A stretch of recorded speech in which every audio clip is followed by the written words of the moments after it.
আগামী 6-7-2026-এ বিভিন্ন শিক্ষা প্রতিষ্ঠানের যে সমস্ত শিক্ষক শিক্ষিকা এবং শিক্ষার্থীদের ছুটি সংক্রান্ত যে বিজ্ঞপ্তি আগে প্রকাশিত হয়েছিল, তো সেই বিষয়ে কিন্তু নতুন একটি বিজ্ঞপ্তি প্রকাশিত হয়েছে।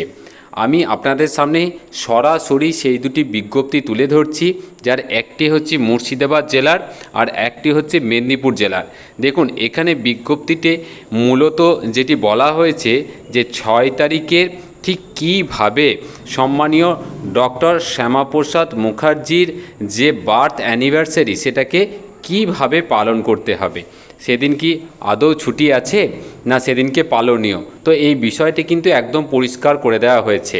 আশা করছি এরপর প্রত্যেকটি ডিপিএসসির তরফ থেকে কিন্তু এই ধরনের যে ম্যাচিং যে বিজ্ঞপ্তি সেগুলি কিন্তু জারি করা হবে। দেখুন, আপাতত আমি মুর্শিদাবাদ জেলার বিজ্ঞপ্তিটা এখানে আপনাদের সামনে তুলে ধরছি।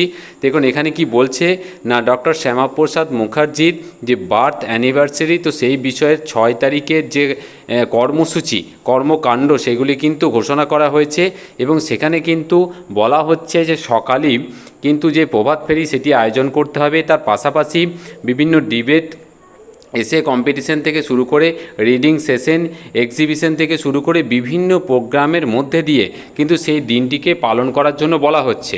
শুধু তাই বলা হচ্ছে না, এই বিষয়ে যে জিও ট্যাগিং যে ফটোগ্রাফ বা জিও ট্যাগ যে ফটোগ্রাফ তা বিভিন্ন স্কুলের এইচওয়াই বা এইচএমদের কিন্তু পাঠাতে হবে এবং সেই বিষয়ে সাব ইন্সপেক্টর অফ স্কুলস যারা আছেন তারা কিন্তু একটা রিপোর্ট তৈরি করবেন এবং সেগুলি তাদের ঊর্ধ্বতন কর্তৃপক্ষকে কিন্তু প্রপার টাইমের মধ্যে কিন্তু অবশ্যই সেন্ড করবেন এবং এটাকে মোস্ট আর্জেন্ট এবং টপ মোস্ট প্রায়োরিটি হিসাবে কিন্তু দেখতে বলা হয়েছে।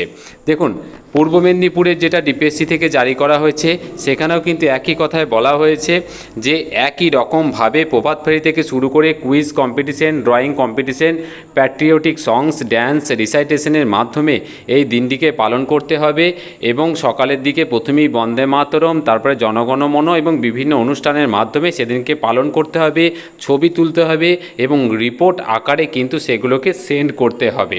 তো কাজেই বলা চলে যে সমস্ত শিক্ষক শিক্ষিকা শিক্ষা প্রতিষ্ঠান 6 তারিখে একটা ছুটির সম্ভাবনার কথা ভাবছিলেন সেটি কিন্তু নয়।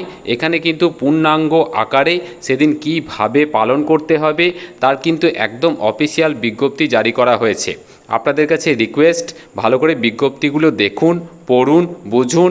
বাকি জেলা থেকেও আশা করছি একই ধরনের বিজ্ঞপ্তি খুব দ্রুত জারি করা হতে পারে। এটুকুই আপডেট ছিল, আমি আপনাদের সামনে তুলে ধরলাম। খুব ভালো থাকবেন।